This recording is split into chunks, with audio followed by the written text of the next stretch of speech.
ओम हनु हनु हनु Hanumant हठीले, vary ही मारू वज्र के कीले। ओम ह्रीम ह्रीम ह्रीम हनुमंत कपीसा, ओम हुम हुम हुम हुम हनु अरिसीसा। बजरंग बली, बजरंग बली, जय जय जय बजरंग बली।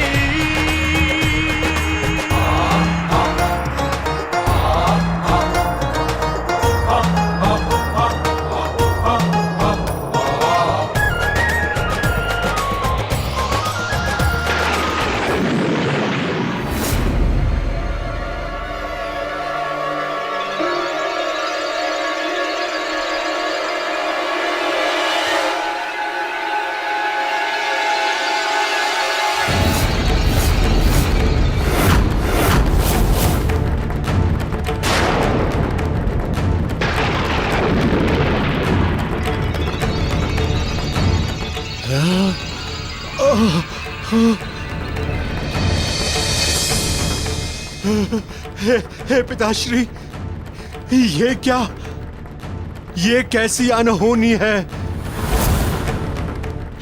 ये दिए की लौ तो एक ही क्षण में हवन कुंड के अग्नि के रूप में परिवर्तित हो गई है। ऐसा तो पहले कभी नहीं हुआ है।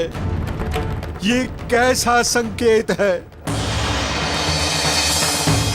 कहीं ये अपशगुन या अनहोनी का द्योतक तो नहीं है पिताश्री?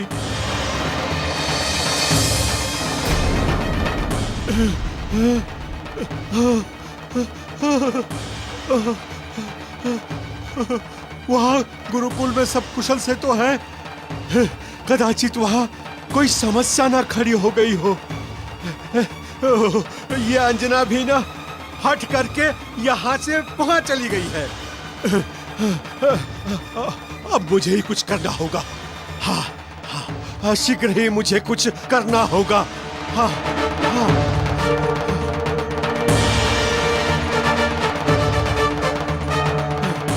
जामवंत जी, जामवंत जी, इतनी रात्रि को आप कहां जा रहे हैं, वो भी इतनी शीघ्रता में? कहीं नहीं, बस यहीं पर। कोई समस्या है क्या?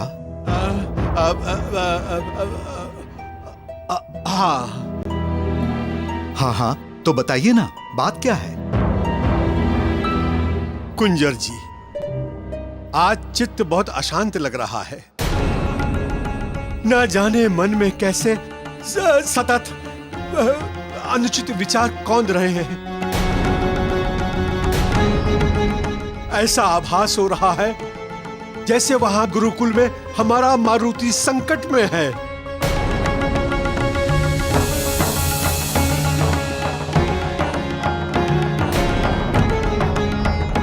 देखिए जामवंत जी, यदि ऐसा कुछ हुआ होता तो अब तक वहां से कोई ना कोई संदेशा निश्चित ही आ गया होता। आप सत्य कह रहे हैं, किंतु ऐसा भी हो सकता है कि समस्या इतनी विकट हो कि संदेश भेजने का अवसर ही ना मिला हो। मन का संदेश और मन का संकेत कभी निरर्थक नहीं होता। मन की वाणी सुननी चाहिए। और मेरा मन कह रहा है कि हमारा मारुति वहां गुरुकुल में अवश्य ही किसी न किसी संकट में घिरा हुआ है। इसलिए मैं गुरुकुल जा रहा हूं और आप दोनों यहां रहिए और यहां का ध्यान रखिए। हाँ हाँ हाँ जामवंत जी, अवश्य। शुभस्य शीघ्रम। हाँ हाँ हाँ।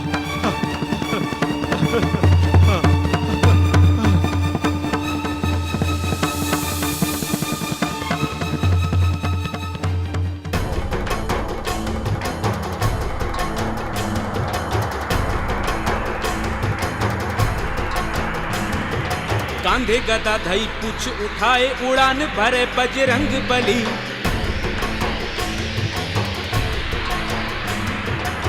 कांधे गदा धई पूछ उठाए उड़ान भरे बजरंग बली।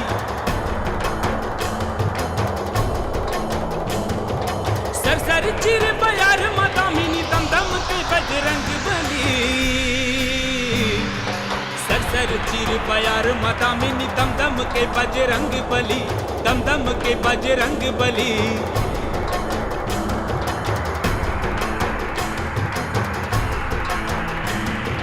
संकट मोचन रक्षक बनके रूप विशाल धरे बजरंगी, रूप विशाल धरे बजरंगी।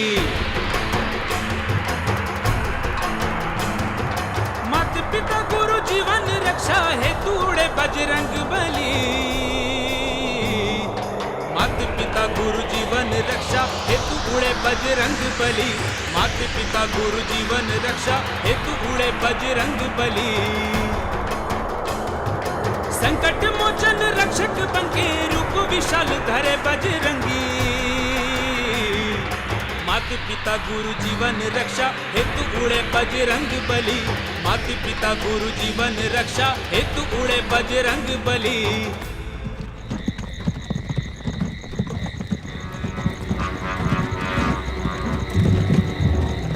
रात्रि काल के इस प्रहर में इस घने निर्जन वन में रथ की ध्वनि कौन हो सकता है यात्रा पर?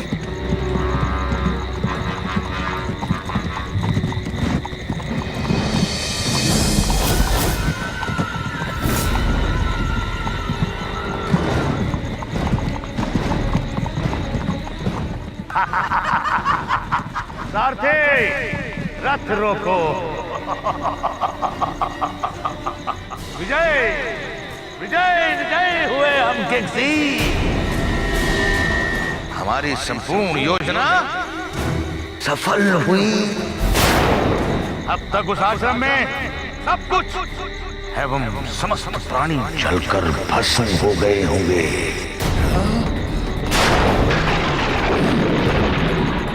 उस वानर मारुति के साथ और तो और वो तृणबंधु भी।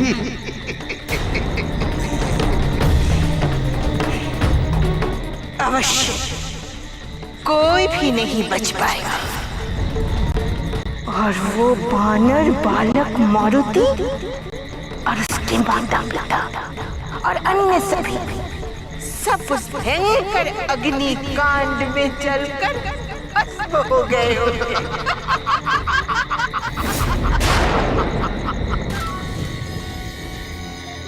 किंगसी, अब तुम ये शुभ समाचार जाकर लंकापति रावण को दो और मैं अपने गृह जाकर विश्राम करता हूं।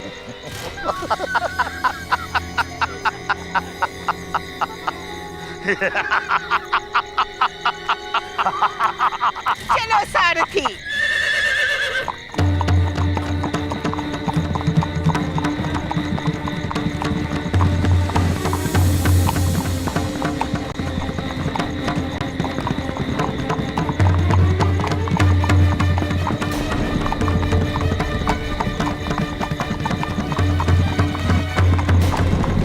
ये तो घोर अनर्थ हो गया। मुझे आश्रम शीघ्र अतिशीघ्र पहुंचना होगा।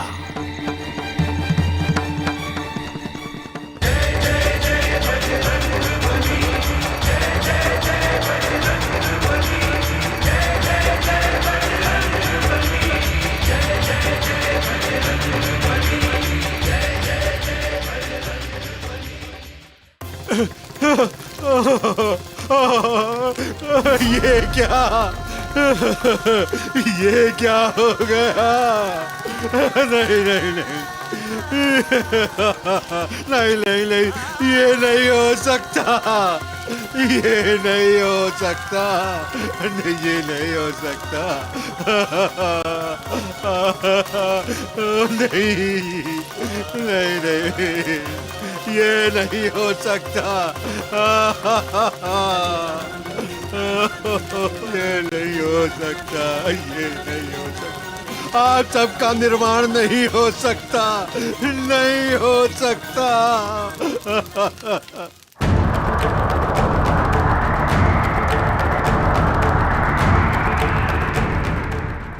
हे विधाता, हे विधाता, ये आपकी कैसी लीला है।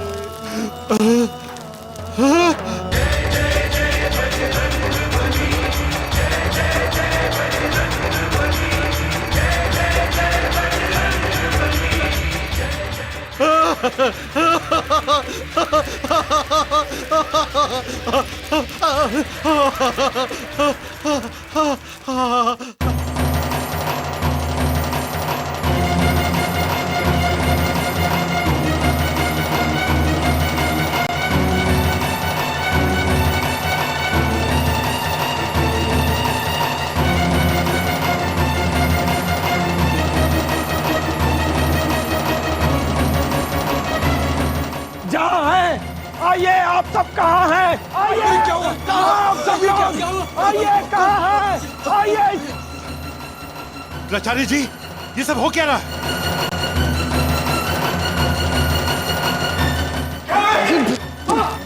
भंडारी, निकलिए अपने शयन कक्ष से। आइए, कहाँ हैं? आइए, शीघ्र कीजिए।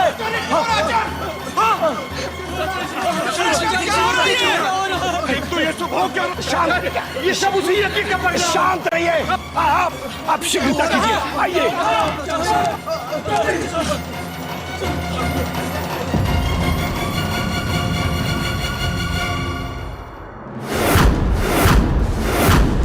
प्राचार्य जी, ये सब क्या है प्राचार्य जी?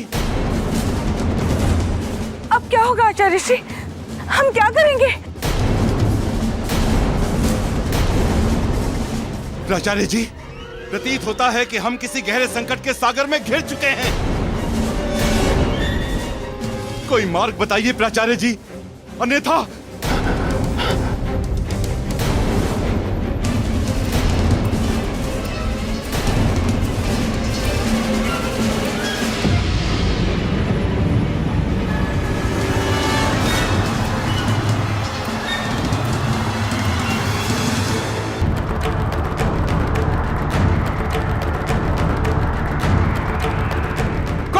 दुस्साहसी, किसने दुस्साहस करने का अपराध किया है?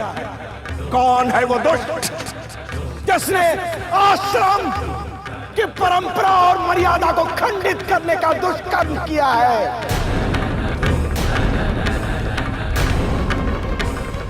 कौन है वो जिसने आश्रम को उठाकर यहां लाने का दुस्साहस, दुष्कर्म किया है?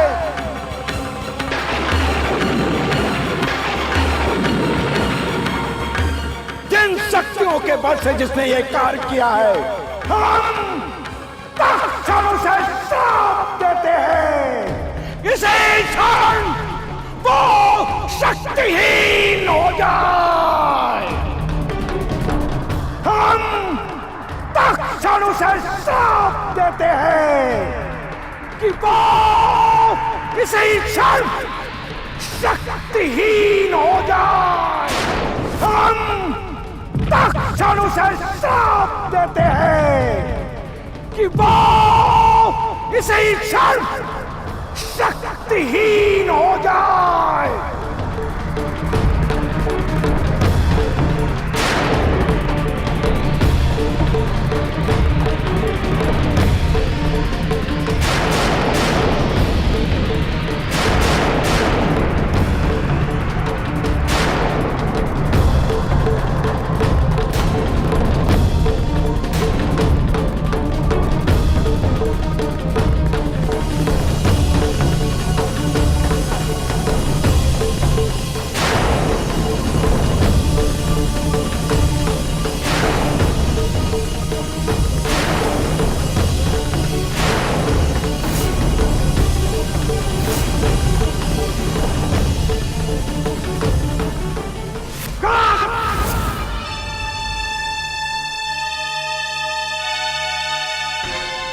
नारायण नारायण, ये क्या घोर अनर्थ हो गया है। ऋषि तृणबिंदु ने मारुति को शक्ति विहीन होने का श्राप दे दिया है।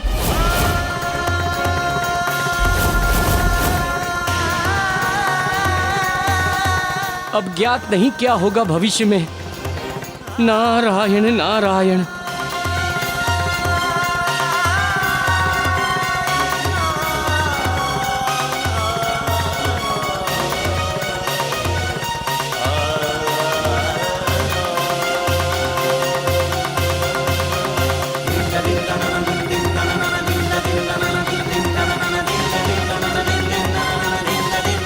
जय श्री राम, जय श्री राम।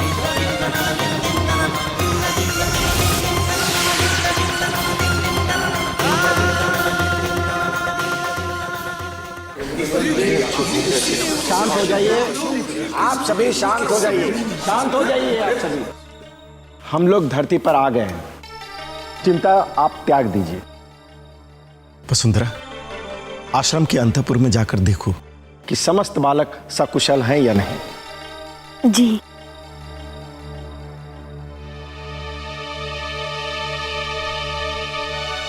मारुति, महाराज मारुति कहाँ है? वो कहीं दिखाई नहीं दे रहे। मारुति कहाँ है? वो सकुशल तो है, वो कहाँ है? मारुति को ढूंढिए। आप चिंता मत कीजिए, हम मारुति को देखते हैं। स्वामी, सभी बच्चे सकुशल और सुरक्षित है प्राचार्य।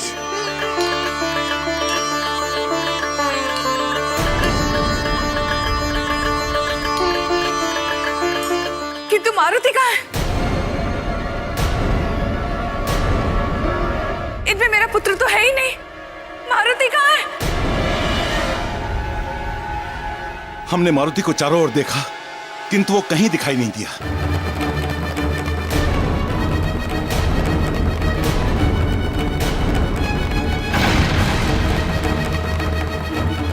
नहीं नहीं, आपने ठीक तरह से देखा नहीं होगा। पुनः जाइए और उसे ढूंढिए, और उसे ढूंढकर मेरे पास लाइए। जाइए। ठहरिए, सर्वप्रथम हम उस दुष्ट को ढूंढते हैं जिसने ये कार्य किया है। कदाचित उससे ही हमें हमारे मारुति के बारे में ज्ञात हो जाए। चलिए।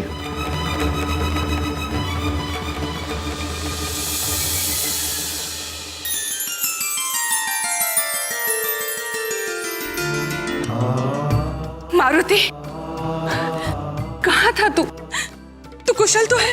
माता, मैं तो बिल्कुल सकुशल हूँ। आप सब भी तो सकुशल है ना? हाँ मारुति, हम सब सकुशल हैं।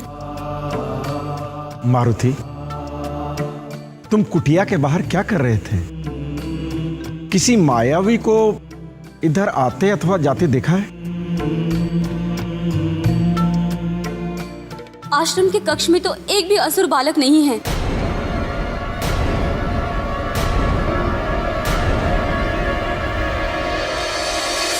क्या? हाँ, एक भी बालक नहीं है।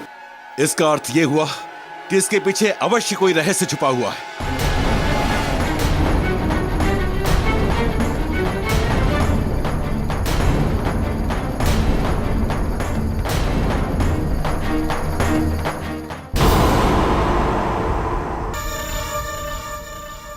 आश्रम के कक्ष में तो एक भी असुर बालक नहीं है।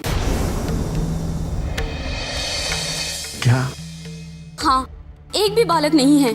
इसका अर्थ ये हुआ कि इसके पीछे अवश्य कोई रहस्य छुपा हुआ है।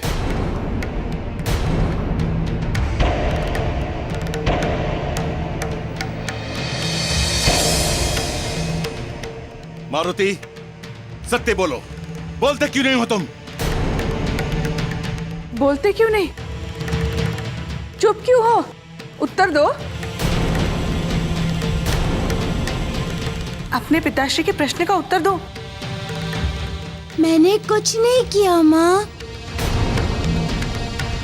झूठ, झूठ बोल रहे हो तुम। मिथ्या है कथन तुम्हारी। ये मत भूलो मारुति, कि प्राणी की जीवा बोले या ना बोले, किंतु उसका मुखमंडल सत्य और असत्य दोनों को उजागर कर देता है। दर्पण होता है मुखमंडल सत्य और असत्य का। और तुम्हारे मुखमंडल को देखकर यह स्पष्ट होता है कि तुम मिथ्या की पंकिल पगडंडी पर चलने का मिथ्या प्रयास कर रहे हो।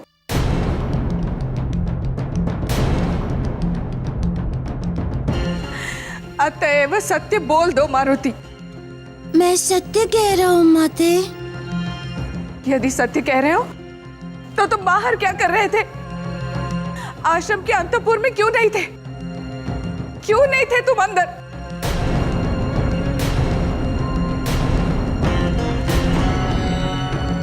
आश्चर्य है कि जिन असुर पुत्रों से आज ही तुम्हारी मित्रता हुई और आज ही ये घटना घटी। क्यों घटी ये प्रत्यक्ष घटना? बोलो मारुति, बोलते क्यों नहीं हो तुम?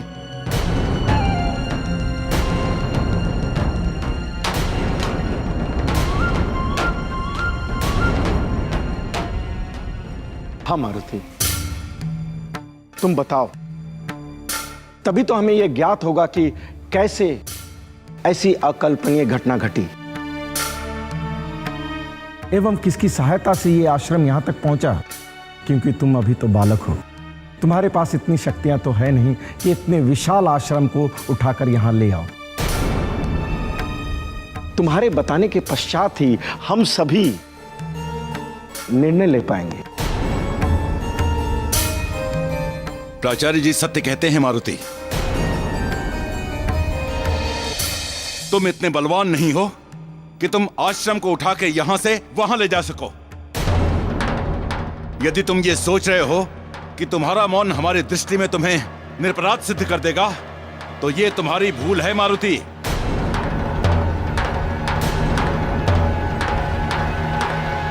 सत्य क्या है मारुति, बताओ, अन्यथा तुम्हें अपराधी सिद्ध करके तुम्हें दंड दूंगा। रुक जाइए।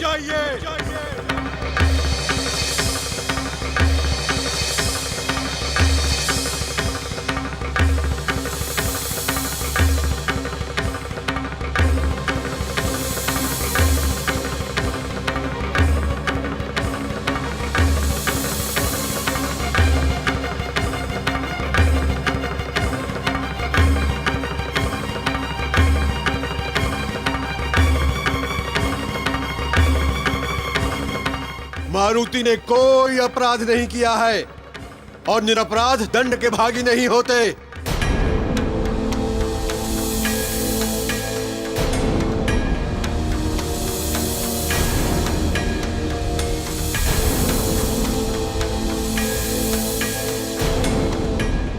हाँ महाराज केसरी, मारुति ने जो कुछ भी किया है वो आप सब लोगों के हित और कल्याण के लिए किया है।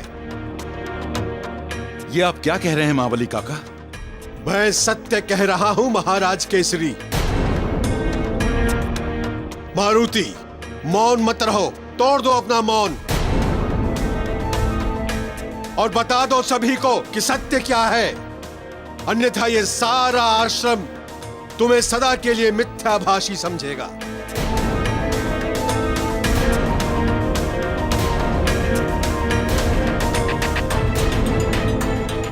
मैं क्या कहूँ काका, क्या बताऊं? तो ठीक है, मैं ही बता देता हूं कि सत्य क्या है।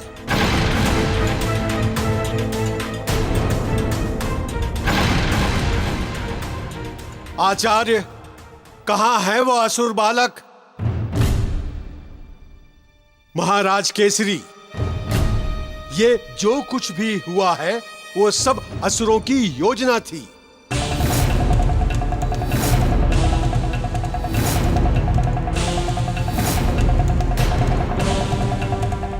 आप सभी लोगों को और इस समस्त आश्रम को जलाकर भस्म कर देने की योजना।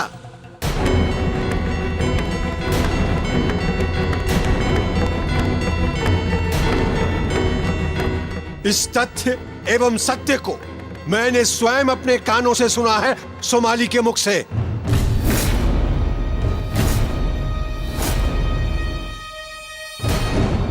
तो हम लोग बचे कैसे? मारुति के कारण, उसकी दैवी शक्तियों के कारण।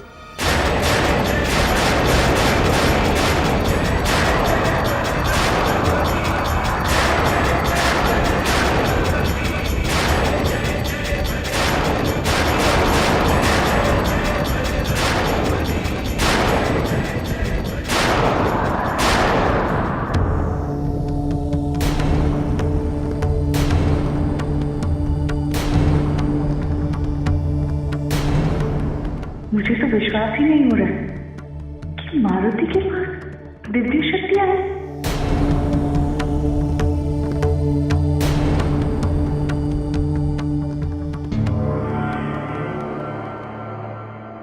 अनजाने में हमसे ये कैसा अपराध हो गया। आचार्य, उन्हीं दैवी शक्तियों के प्रयोग से मारुति ने आप सभी को इस आश्रम को जलकर भस्म होने से बचाकर यहां सुरक्षित लाया है। हम तत्क्षण से श्राप देते हैं, इसे क्षण वो शक्तिहीन हो जाए। हम तत्क्षण से श्राप देते हैं कि वो इसी क्षण शक्तिहीन हो जाए।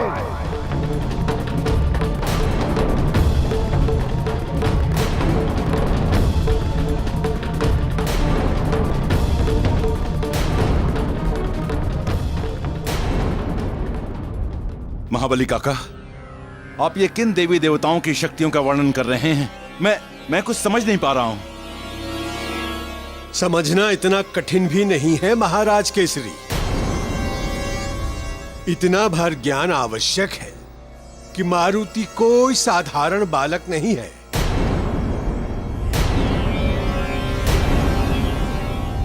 ये वो बालक है जिसके पास समस्त देवों की अलौकिक शक्तियां प्राप्त है।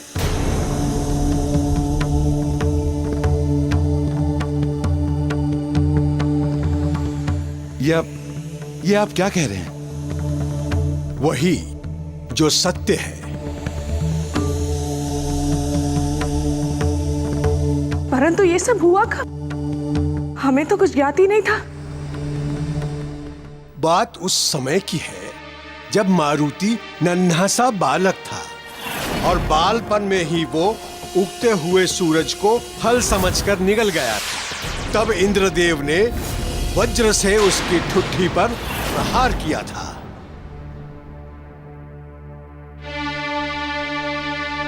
मेरे नन्हे फूल जैसे बच्चे पर इंद्र ने वज्र से वार किया। कितना कष्ट हुआ होगा तुम्हें, कितनी असहाय पीड़ा हुई होगी। और एक मैं, मुझे तो कुछ भान ही नहीं कि ये सब कब हुआ। तब जब मारुति कुछ समय के लिए गृह से लुप्त हो गया था, तभी ये घटनाएं घटित हुई थी। इसके पश्चात क्या हुआ जामुन जी? क्या इंद्रदेव के वज्र के प्रहार से ये बालक बचा कैसे? पवन देव के प्रयास से वज्र प्रहार से मूर्छित मारुति को लेकर पवन देव गुफा में चले गए और सारे मारुत अपने अंदर खींच लिए। तब सारे देवताओं ने आकर अपनी अपनी शक्तियां दी।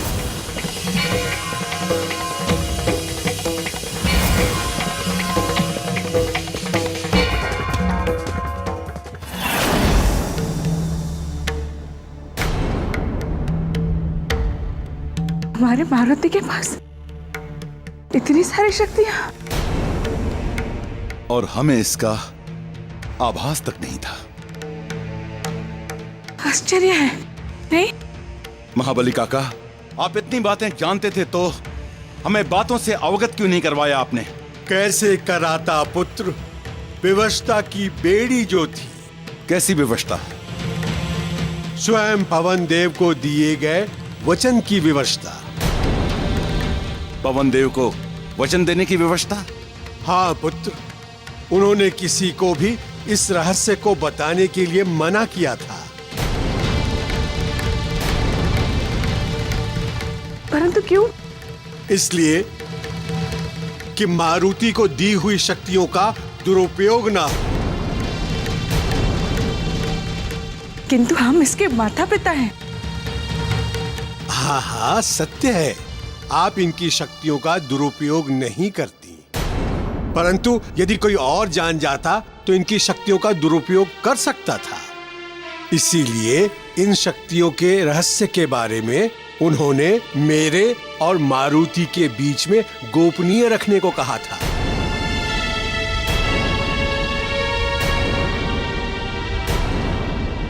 और दूसरी महत्वपूर्ण बात तो यह है कि उन शक्तियों का प्रयोग केवल उचित और कल्याणकारी कार्यों के लिए ही होना चाहिए, जिसका मारुति ने सदैव उचित प्रयोग किया है, जिसका उदाहरण आप सभी के समक्ष भी है। आज भी इसने अपनी शक्तियों का प्रयोग आप सभी के प्राण बचाने के लिए ही किया है, अन्यथा उन शक्तियों के प्रयोग का कोई कारण नहीं था।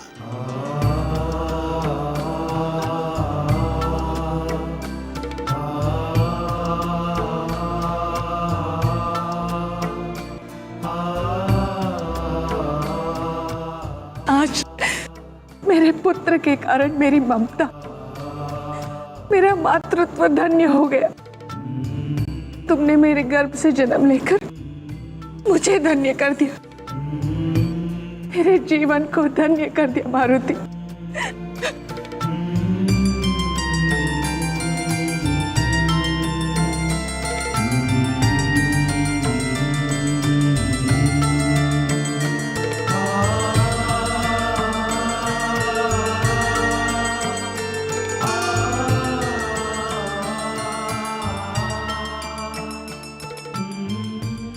परंतु मेरा जीवन तो व्यर्थ हो गया।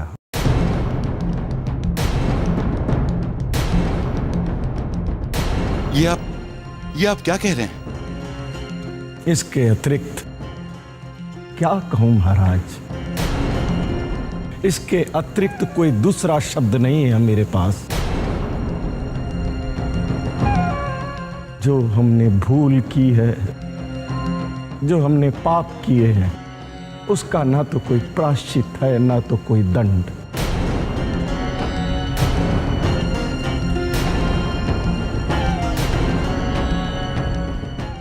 ये आप कैसी बात कर रहे हैं?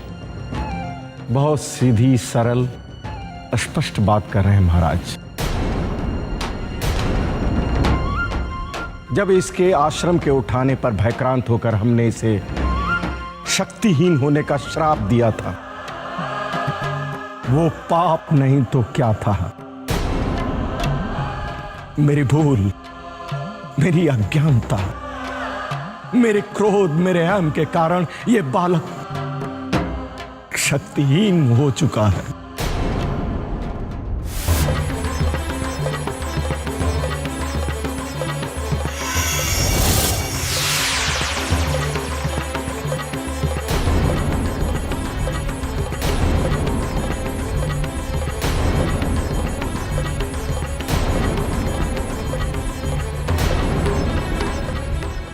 सारी शक्तियां खो चुकी है इसकी। समस्त देवताओं से प्राप्त अलौकिक शक्तियां इसके पास से समाप्त हो चुकी है, केवल मेरे कारण, मेरे श्राप के कारण।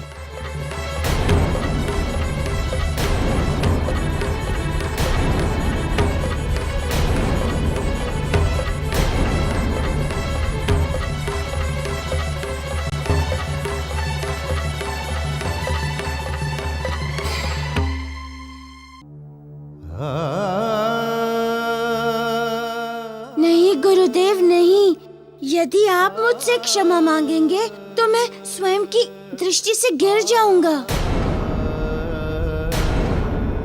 तत्पश्चात मैं कभी अपने आप को क्षमा नहीं कर पाऊंगा और फिर श्रेष्ठ गुरुजनों के कर कमल क्षमा मांगने हेतु कभी नहीं जुड़ते। छोटों को आशीर्वाद देने हेतु उठते हैं।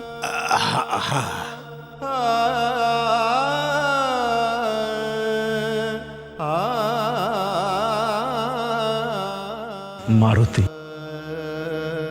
हम अज्ञानी हैं, हमें तो ये ज्ञात भी नहीं हो पाया कि हमारे समक्ष एक दिव्य बालक है। ज्ञान के अभाव में ये ज्ञान नहीं हो पाया। इतना तो हम जानते ही थे कि श्राप का अर्थ एवं परिणाम क्या होता है। ये जानते हुए भी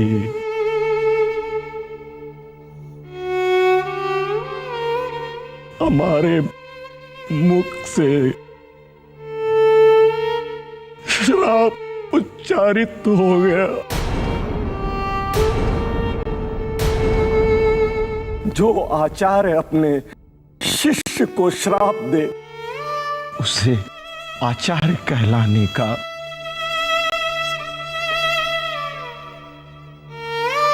अधिकार नहीं है।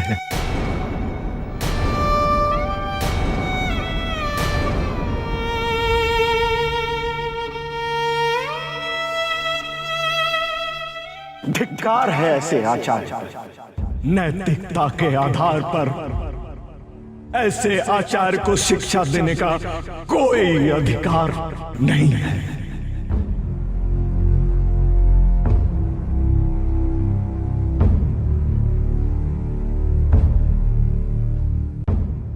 अतएव आज से हम आचार्य का पद त्यागते हैं।